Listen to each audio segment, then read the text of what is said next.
2017 ഫെബ്രുവരിയിൽ ഇന്ത്യത്തിന് നടിക്കെയൊന്നായിരുന്നു നടിയെ ആക്രമിച്ച സംഭവം. പിന്നീട് ആ നടി എടുത്ത തീരുമാനമാണ് പ്രതികളെ പിടിക്കാൻ സാധിച്ചത്.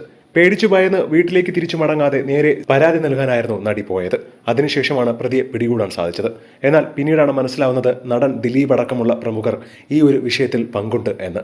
എന്നാൽ 8ാം പ്രതിയായിട്ടാണ് ഇപ്പോൾ നടൻ ദിലീപ് ഉള്ളത്. ഈ ഒരു സംഭവത്തിൽ ഇതുവരെ യാതൊരു വിധിയുമില്ല. ഏകദേശം 8 വർഷം പിന്നിടുകയാണ്. കേസിലെ മുഖ്യപ്രതിയായ പൾസർ സുനിയാവട്ടെ ജാമ്യത്തിലും ഇറങ്ങി. ഇന്ന് വരും നാളെ വരും വിധി എന്നൊക്കെ പറഞ്ഞ് ഒരുപാട് മാസങ്ങൾ നീണ്ടുപോവുകയാണ്. എന്താണ് യഥാർത്ഥത്തിൽ സംഭവിച്ചതെന്ന് ഇപ്പോഴും മനസ്സിലാവുന്നില്ല. 8ാം പ്രതി എന്ന് പറയുന്ന നടൻ ദിലീപ് എന്തായാലും ഈ ഒരു കുറ്റകൃത്യത്തിൽ പങ്കുണ്ട് എന്നാണ് ചിലർ പറയുന്നത്. പക്ഷേ അതേസമയം ദിലീപ് എന്തിനു വേണ്ടി ഇത് ചെയ്യണമെന്ന് ചോദിക്കുന്നവരുമുണ്ട്. മാത്രമല്ല നടൻ ദിലീപിനെതിരെ ഇതുവരെ ശക്തമായ ഒരു തെളിവും ആർക്കും ലഭിച്ചിട്ടുമില്ല. അതുകൊണ്ട് തന്നെ നടൻ ദിലീപ് ഇതിന്റെ പിറകിലില്ല എന്നാണ് പലരും അഭിപ്രായപ്പെടുന്നത്.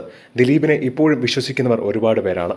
ദിലീപിന്റെ ആരാധകരടക്കമുള്ളവർ ദിലീപേട്ടൻ അങ്ങനെ ഒരിക്കലും ചെയ്യില്ലെന്നും 1ാം പ്രതിയായ പൾസർ സുനി ദിലീപിന്റെ പേര് പറഞ്ഞതുകൊണ്ട് മാത്രം ദിലീപിനെ പ്രതിയാക്കിയതാണെന്നും ആ ഒരു പേരിന് പകരം വേറെ ആരുടെയെങ്കിലും പേര് പറഞ്ഞിരുന്നുവെങ്കിൽ എന്താകുമായിരുന്നു, അവരെയും പ്രതിയാക്കില്ലേ എന്നൊക്കെയുള്ള ചോദ്യങ്ങൾ ഇപ്പോഴും ഉയരുകയാണ്. പൾസർ സുനി പറഞ്ഞ ഒരൊറ്റ കാര്യം വെച്ച് മാത്രം നടൻ ദിലീപിനെ എങ്ങനെ പ്രതിപട്ടികയിൽ ചേർക്കാനാകുമെന്നും ദിലീപിനെ പിന്തുണയ്ക്കുന്നവരും ചോദിക്കുന്നുണ്ട്. കാരണം ദിലീപിനെതിരെ യാതൊരു ശക്തമായ തെളിവുകളുമില്ല. അതേസമയം ഈ കേസിലെ പ്രധാന പ്രതിയായ പൾസർ സുനി താൻ ചെയ്തുവെന്ന് സ്വയം കുറ്റസമ്മതം നടത്തിയിട്ട് അവൻ ഇപ്പോഴും ശിക്ഷ ലഭിക്കാതെ അവൻ അന്തസ്സായി പുറത്തിറങ്ങി നടക്കുകയാണ്. ഇതിനെതിരെയും വിമർശനങ്ങൾ ഒരുപാടാണ്.